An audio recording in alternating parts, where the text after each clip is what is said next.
साहब, आप फसादी हो सकते हो, आप साजिशी हो सकते हो, इनकलाबी नहीं हो सकते।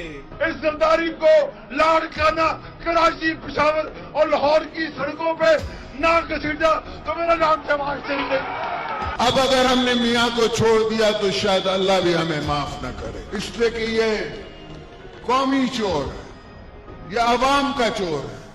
जरदारी साहब पीछे से बैठ के, पर्दे के पीछे रहकर ये बहुत घिनौनी साजिश कर रहे हैं। खुद पीछे बैठे हुए हैं और दूसरे मोरों को आगे किया हुआ है। ये बिलो द बेल्ट हिट करते हैं। मियाँ साहब से बड़ा चाबी वाला खिलौना कोई नजर नहीं आता। सर बाबा और 40 चोरों से अपनी लूटी हुई दौलत वापस इनके पेटों से निकालकर आपके कदमों में निछावर करेंगे। हमेशा आपने इस्टेब्लिशमेंट के साथ मिलकर हमारी पीठ में छुरा घोंपा, चाहे कुछ भी हो जाए आपसे सुलह नहीं हो सकती। जो आता है स्विस अकाउंट्स के अंदर अपने पैसे लेके चले जाता है, जो आता है पाकिस्तान को लूटता है, कोई आप दोजों से पैसे कमाता है, कोई तोपों से पैसे कमाता है।